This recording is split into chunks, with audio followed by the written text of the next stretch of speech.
All right, Mark here again. I don't feel I did the topic of polygamy, justice. I'm anti-polygamous. I don't believe in it. I think it's a game, as life. Life is one big game, and it's how you play it.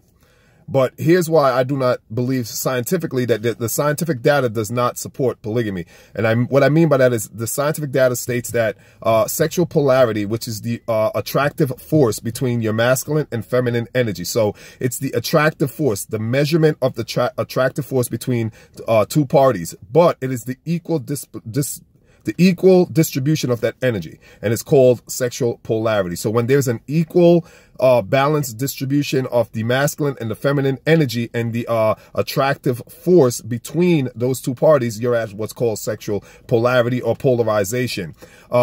That science does not support polygamy, right?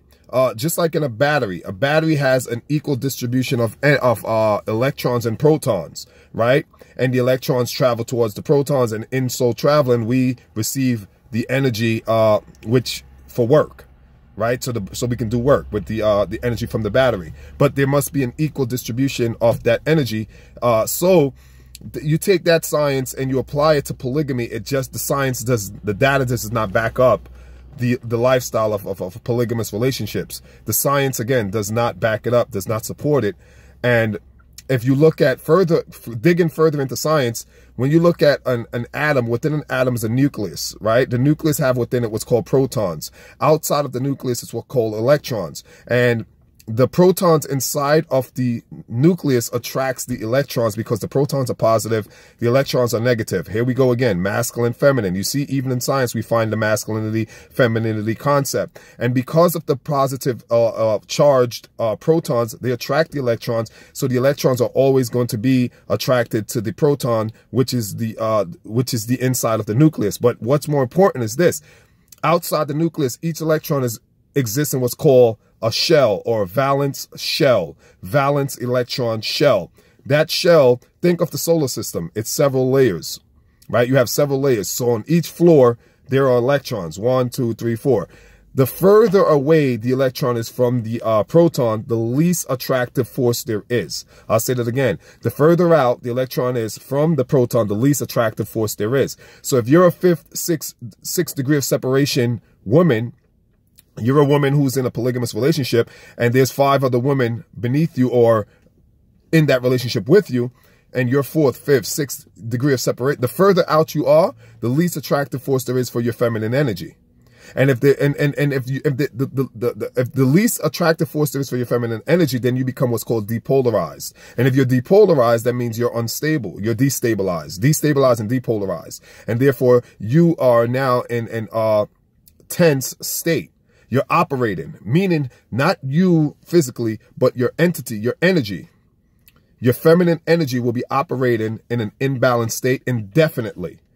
As long as you're in that relationship, you'll never be able to embrace or to saturate yourself with the dose of masculine energy needed to bring you to equilibrium.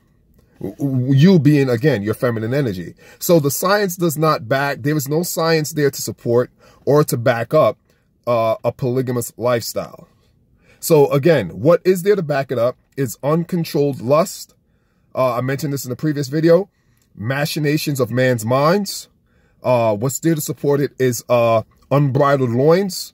What's there to support it is selfishness, ego. These are the things that support polygamous lifestyle.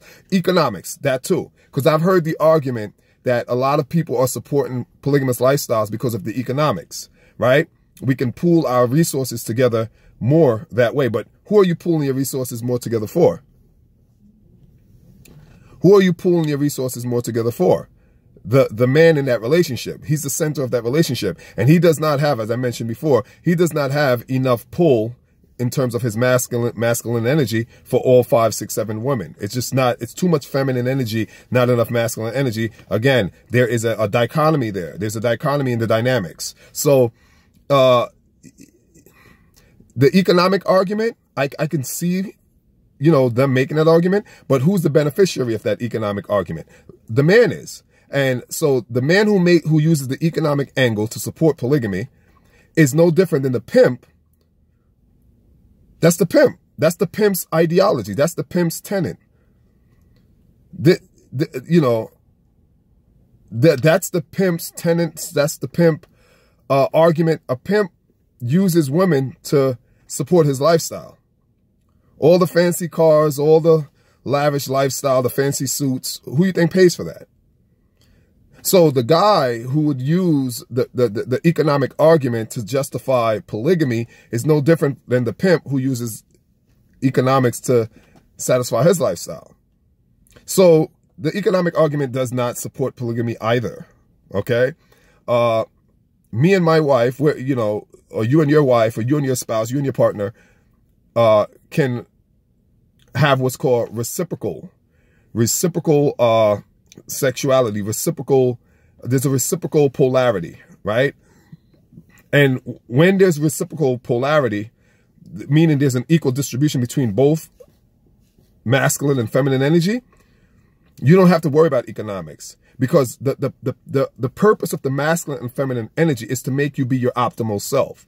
So you will budget better, you will plan better, you will be strategic with your finances, you will make better investments, better financial decisions. Why? Because again, the overarching and overall concept of having masculinity and femininity in polarity is to make you a fully functioning, competent organism.